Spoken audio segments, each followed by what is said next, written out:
میرے واجب الاحترام معزز حاضرین،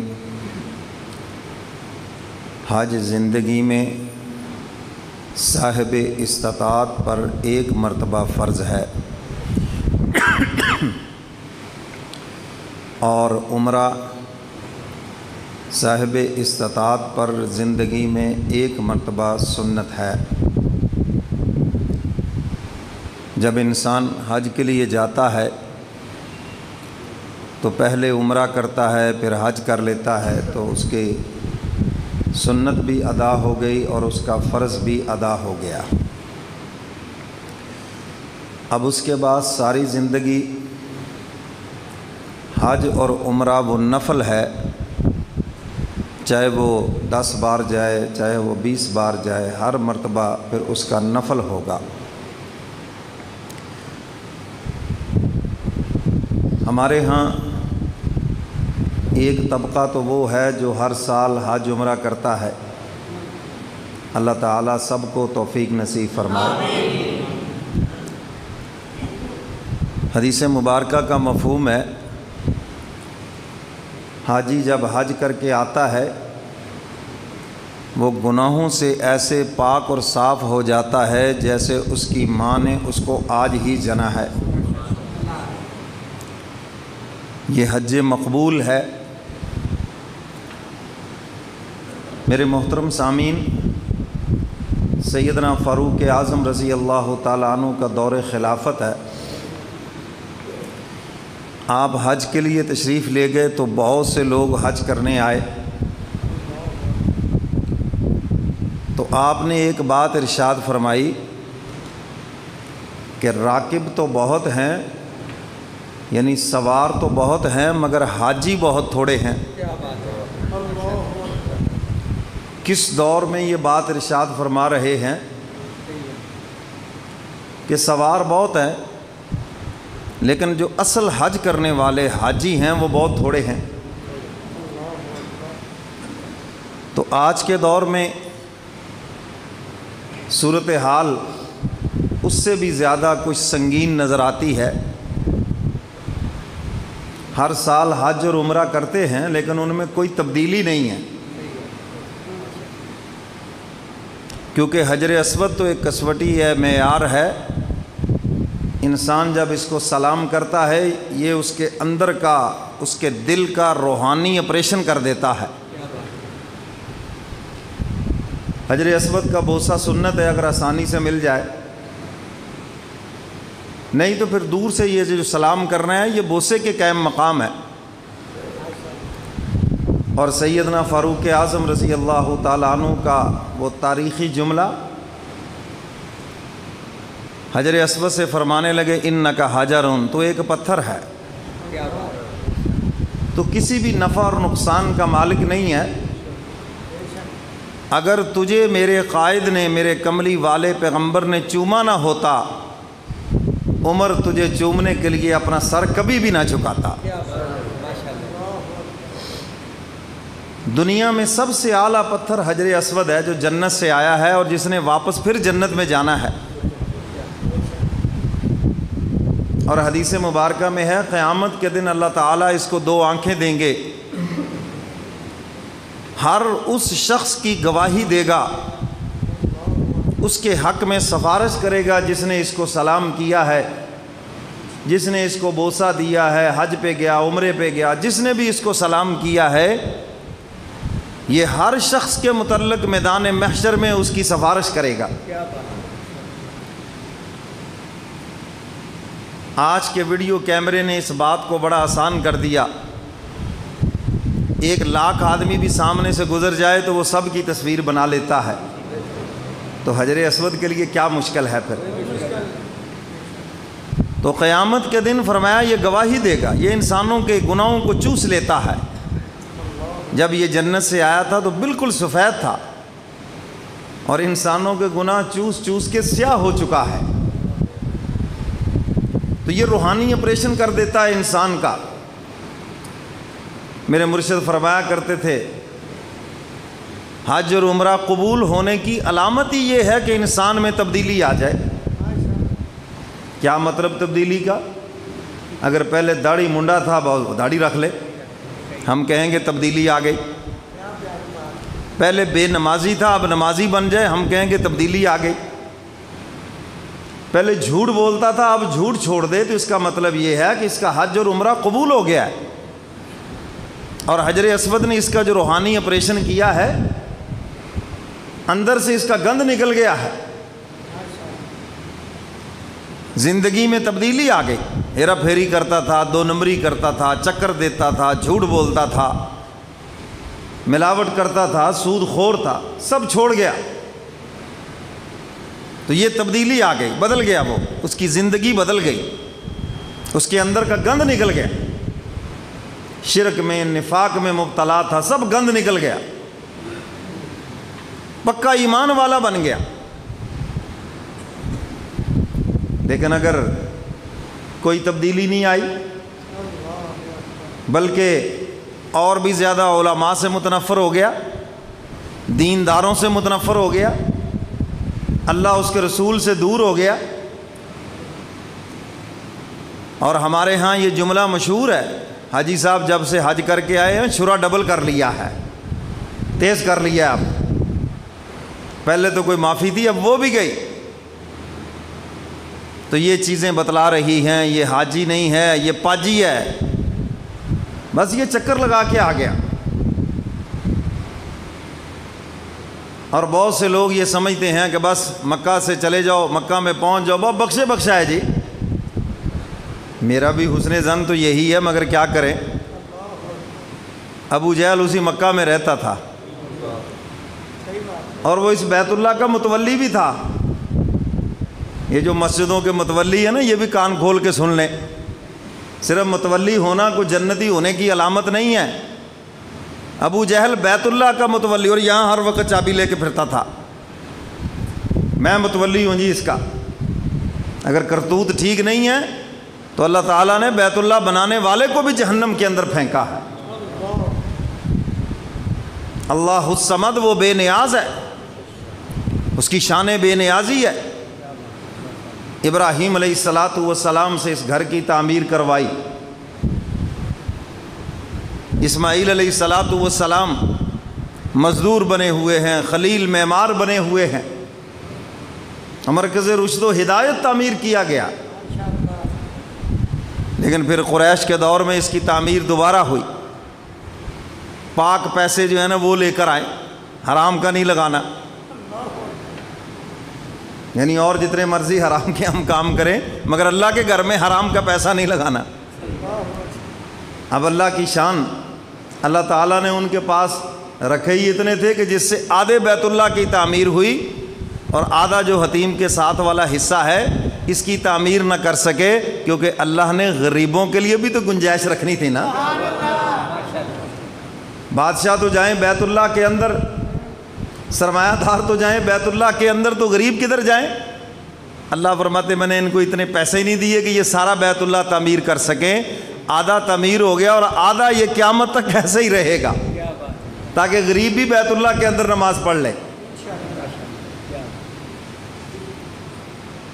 تو میرے محترم سامعین، اب ہمارے ذہنوں میں ہے کہ بس مکہ میں چلے گئے، بٹ جی ٹھیک ہے، اس میں کوئی شک نہیں، میں بھی یہی حسن ظن رکھتا ہوں، لیکن اس کا قانون بھی تو کوئی چیز ہے نا آخر، اس کے قانون کا ہم کیوں مذاق اڑاتے ہیں؟ تو کچھ تو وہ ہیں ہر سال جاتے ہیں عمرے کے لیے، ہر سال جاتے ہیں حج کے لیے، مگر تبدیلی نہیں ہے ان کے اندر کچھ بھی، بے ایمانی بھی اسی طرح، ہیرا پھیری بھی اسی طرح، فراڈ بھی اسی طرح، 2 نمبر تاجر بھی وہ مشہور ہوں یہاں پر، لوٹ گسوٹ میں بھی وہ صف اول میں ہوں۔ تو اس کا مطلب یہ ہے کہ ان کے دلوں میں پھر بیت اللہ کی عظمت نہیں، وہ بدل کر آئے ہی نہیں۔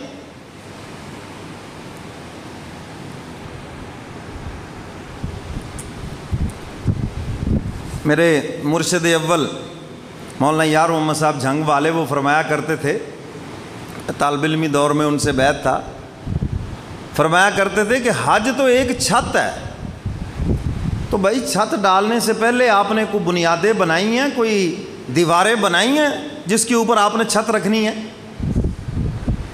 بھئی چھت تو بنانی چاہیے، لیکن اس سے پہلے بنیاد بھی ہے، اور وہ عقیدہ توحید ہے۔ وہ کیا ہے بھئی؟ اب اگر توحید ہی مکمل نہیں ہے جس پر آپ نے اسلام کی عمارت کھڑی کرنی ہے، عقیدے کے اندر ہی دو نمبری ہے، ملاوٹ ہے، شرک ہے، نفاق ہے، تو بنیاد ہی خراب ہے۔ اب بنیاد کے بعد آپ نے عمارت کھڑی کرنی ہے، کیا عمارت ہے، کیا دیواریں ہیں؟ ہم جھوٹ چھوڑیں، بددیانتی چھوڑیں، بے ایمانی چھوڑیں، حرام زدگی چھوڑیں، اللہ اس کے رسول سے منافقت چھوڑیں، یہ ساری اس کی دیواریں ہیں۔ اور فرمایا پھر حج جو ہے یہ چھت ہے، ان دیواروں کے اوپر جب چھت رکھو گے تو پھر مزہ آ جائے گا۔ اور فرماتے تھے حج کا طریقہ یہاں سے سیکھ کر جاؤ، وہاں کوئی مفتی آپ کو نہیں ملے گا، آپ ہی کی طرح گروا ٹھیک ہے جی ٹھیک ہے کر لو، جو آتا ہے کر لو بس ٹھیک ہے۔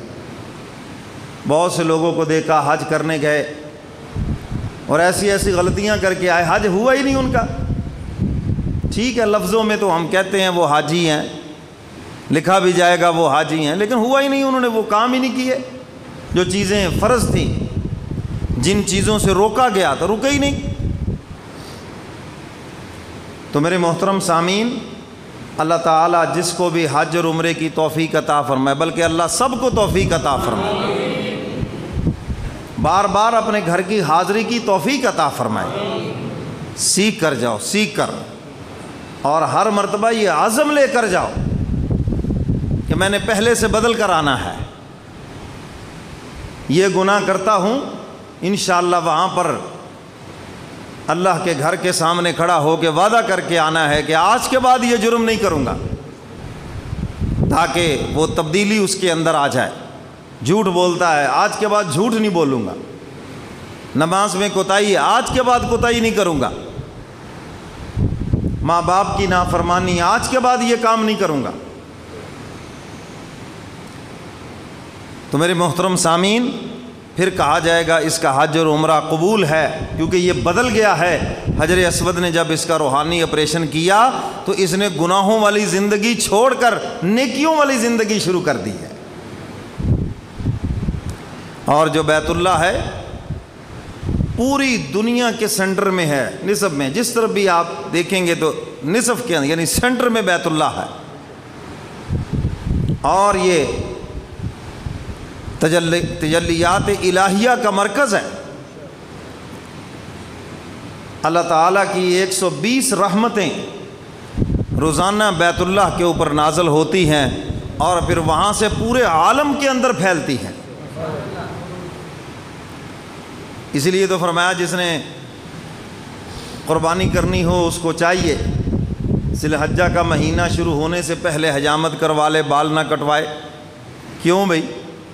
حاجیوں پر جو اللہ کی رحمتیں نازل ہو رہی ہیں ان کی مشابہت کی وجہ سے اللہ اس پر بھی رحمت کا نزول فرما دے، مشابہت کی وجہ سے۔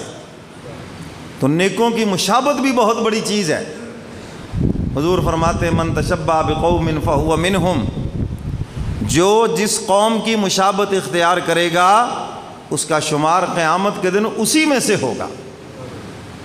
جو نیکوں کی مشابہت اختیار کرے گا، حضور علیہ الصلاۃ والسلام کی سنت کو چہرے پہ سجائے گا، آپ علیہ الصلاۃ والسلام کی اداؤں کو اپنائے گا، بتقاضۂ بشریت اعمال میں کمی کوتاہی ہے، لیکن اس مشابہت کی وجہ سے اللہ قیامت کے دن محبوب کے فرما برداروں میں اس کو کھڑا کریں گے کہ تو نے میرے محبوب جیسی صورت بنائی ہے، میرے محبوب کی سیرت کو اپنانے کی کوشش کی ہے، زمانے کے کلچر کو، زمانے کی تہذیب کو، زمانے کے رسم و رواج کو تو نے چھوڑا ہے، اور خوشی اور غمی کے موقع پہ کوشش کی ہے میرے محبوب کے طریقے کو اپنانے کی، تو اس پر حق تعالیٰ یہ انعام عطا فرمائیں گے کہ ایسے لوگوں کو محبوب کے فرما برداروں میں شامل فرمائیں گے۔ یا رب تیرے محبوب کی شباہت لے کے آیا ہوں۔ خواجہ عزیز الحسن مجذوب رحمۃ اللہ علیہ اسی کو تو کہتے ہیں، یا رب تیرے محبوب کی شباہت لے کے آیا ہوں، حقیقت تو اس کو کر دے، میں تو صورت لے کے آیا ہوں۔ سب کہہ دو ماشاءاللہ۔ میں ذرا سا ڈھیلا چھوڑوں تو فوراً سو جاتے ہیں، کروں کیا؟ ایک دن ایک صاحب کہنے لگے آپ ماشاءاللہ سبحان اللہ بہت کلواتے ہیں۔ میں نے کہا میرے مجمع میں آ کے دیکھو، جن کو بستروں میں نیند نہیں آتی ہمارے یہاں سوئے ہوئے ہوتے ہیں وہ ہیں۔ میں کہا تم کہتے ہو ہم گولیاں کھاتے ہیں، ٹینشن سے نیند نہیں آتی، آؤ تقریر میں بیٹھو انشاءاللہ ایسی نیند آئے گی میں اٹھا کے تھک جاؤں گا آپ کو۔ ابھی تقریر شروع ہوئی کو 3-4 منٹ نہیں ہوئے، ماشاءاللہ یہاں پر 4-5 سو گئے ہیں، اور جو ایک سوئے گا 3-4 اوروں کا بھی سر لے جائے گا، وہ ان پر بھی نحوست چڑھ جائے گی، ان پر بھی یہ غفلت چڑھ جائے گی۔ تو یہ غفلت کی علامت ہے کہ اللہ اس کے رسول کی بات سے محبت نہیں ہے، یہ محبت کی کمی کی علامت ہے دینی مجالس میں نیند کا آنا، ورنہ تو انسان تیار ہو کے آتا ہے، فریش ہو کے آتا ہے کہ میں نے اللہ اس کے رسول کی بات سننی ہے، اور جب انسان دل سے سنتا ہے پھر نیند نہیں آتی، اور جب سنتا نہیں ہے نا بس صرف یہی ہوتا کہ ابھی بس تھوڑا سا ٹائم رہ گیا بس ٹھیک ہے، اس کو نیند زیادہ آتی ہے۔ تو آپ یہ بتلا رہے ہیں کہ آپ دل سے سن نہیں رہے، ورنہ نیند کیا؟ جن سے محبت ہے، محبت کے اندر تو انسان نیند کیا ساری دنیا کا آرام چھوڑ کے آ جاتا ہے۔ اچھا آپ مجھے یہ بتائیں، کبھی آپ نے شادی حال میں کھانا کھلا ہو اور دسترخوان پہ کسی کو سویا ہوا دیکھا ہے؟ کسی کو کبھی دیکھا ہو؟ وہاں تو سوئے ہوئے شیر بھی جاگ جاتے ہیں، اٹھ چلو جی شاباش تم وہ لاؤ میں وہ لاتا ہوں۔ آج تک کبھی کسی کو آپ نے سویا ہوا نہیں دیکھا، بھی کھانا کھلا ہے اور 10 بندے سوئے پڑے ہیں، کبھی آج تک ایسا ہوا؟ کتنے لوگ بیٹھے ہوتے ہیں، کتنا لمبا سفر کر کے آئے ہوتے ہیں، وہ برات پتہ نہیں کہاں سے آئی ہوتی، مگر مجال ہے کوئی ایک سو جائے، کیونکہ پوری توجہ ہے کھانے کے اندر۔ کیا وجہ ہے جی؟ توجہ ہے کھانے کی، ہے پورا دھیان ہے، کرایہ پورا کرنا ہے جو خرچہ کیا نا سب پورا دھیان ہے اس کے اندر۔ جسمانی دسترخوان پہ آپ نہیں سوتے، لیکن روحانی پہ آتے ہیں تو سو جاتے ہیں کیونکہ دھیان نہیں ہے اندر سے۔ اگر پوری توجہ سے سنیں تو نیند یہاں بھی نہ آئے۔ حضرات صحابہ کرام کے ایسے واقعات بے شمار ہیں کہ حضور واز فرما رہے تھے رونے لگ گئے، حضور واز فرما رہے تھے توبہ کرنے لگ گئے، حضور واز فرما رہے تھے ان پہ کب کبھی طاری ہو گئے، لیکن کسی بھی ایک صحابی کا یہ واقعہ نہیں سنیں گے کہ حضور واز فرما رہے تھے اور وہ سویا ہوا تھا۔ یہ چیلنج ہے میرا، جاؤ جا کے جہاں مرضی ذخیرہ حدیث چھان مارو۔ اس قدر دل و جان سے وہ حضور کی بات سنتے تھے، دیکھنے والوں کو پتہ چلتا تھا کہ کس قدر یہ حضور کے فرما بردار ہیں، اور حضور کی ایک ایک بات اور ایک ایک بول سے ان کو کس قدر محبت ہے۔ اگر وہ بھی ہماری طرح غفلت کا شکار ہوتے تو پھر یہ احادیث کا ذخیرہ ہم تک نہ پہنچتا، پھر حضور کے فرمان ہم تک نہ پہنچتے، وہ بھی سوئے رہتے بس۔ تو یہ سونا غفلت کی علامت ہے، اس لیے بار بار آپ کو متوجہ کرتا ہوں، یہ اچھی عادت نہیں ہے، بہت بری عادت ہے، بری عادت ہے۔ اپنی اس عادت کو چھوڑو۔ تو میرے محترم سامعین، ہر سال حج اور عمرہ اللہ سب کو نصیب فرمائے، لیکن اس میں تبدیلی آنی چاہیے، بدلنا چاہیے انسان کو، گناہوں کی زندگی چھوڑ کر نیکیوں کی طرف آنا چاہیے۔ وہ تجلیات کا مرکز ہے، اور جب انسان وہاں جاتا ہے اس کی روحانی بیٹری چارج ہو جاتی ہے، ایمانی قوت اس کی بڑھ جاتی ہے۔ اور اگر صرف سیر سپاٹے کی نیت ہے، کھانے پینے کا شوق ہے، لوگوں میں اپنی بڑائی جتانے کا شوق ہے، ہم تو جناب اتنے حج کر چکے، عمرے کر چکے، یاد رکھو پھر وہ ذات بڑی بے پرواہ ہے۔ بس اس میں ایک سمندر ہے اس لفظ کے اندر کہ وہ ذات مستغنی ہے، بے پرواہ ہے، بے نیاز ہے، سب کچھ پھر اس کے اندر موجود ہے۔ کسی کو جانے نہیں دیتا اپنے گھر میں، اور کسی کو بلا کے وہاں سے رد کر دیتا ہے، یاد رکھنا۔ تو اس لیے اللہ کا ڈر اور اس کی عظمت اور اس کے گھر کی عظمت دلوں میں ہونی چاہیے۔ اور وہاں جا کر جو ہم نے گناہوں کا بازار گرم کر رکھا ہے، کوئی عورتوں کو دیکھ رہا ہے جی یہ ایران کی ہے، یہ تران کی ہے، یہ فلان کی ہے، یہ کرتوت کرنے گئے ہو یہاں سے وہاں۔ اللہ کے گھروں کے مہمانوں کو کتنی بری نظر سے دیکھ رہے ہو۔ آج تمہارے گھر میں کوئی مہمان عورت آئے اور اس کو محلے کا کوئی لفنگا بری نظر سے دیکھے تو کیا آپ اس کو اچھا سمجھیں گے؟ بولو بھائی، آپ کو تکلیف ہوگی یا نہیں ہوگی؟ یار یہ ہماری مہمان ہے، ہماری بیٹی ہے، بھتیجی ہے، بھانجی ہے، کوئی بھی ہے، میری بہن کی بیٹی کوئی بھی ہے، اور یہ محلے کے لفنگے اس کو بری نظر سے دیکھتے ہیں، آپ کو تکلیف ہوگی، آپ غصے ہوں گے ان پر۔ اور جو اللہ کے گھر کے مہمانوں کو بری نظر سے دیکھے تو خدا ان پہ کتنا ناراض ہوگا۔ یہ میرے گھر کے مہمان ہیں، یہ خواتین بھی اللہ کی مہمان ہیں، کوئی کس ملک سے، کوئی کس ملک سے، اور ہم اس کو زنا کی نظر سے، گندی نظروں سے دیکھ رہے ہیں۔ بتاؤ ان کے اوپر مولا کتنا ناراض ہوگا۔ لگے ہوئے ہیں وہاں پر۔ تو میرے محترم سامعین، اس لیے میرے مرشد فرماتے ہیں یہاں سے سیکھ کر جاؤ، سیکھ کر جاؤ، اور ان گناہوں کو چھوڑنے کا عزم لے کر جاؤ، بلکہ بہتر تو یہ ہے یہیں سے توبہ کر کے جاؤ۔ حق تعالیٰ نے اس آیت مبارکہ کے اندر حج کی فرضیت کو بیان فرمایا۔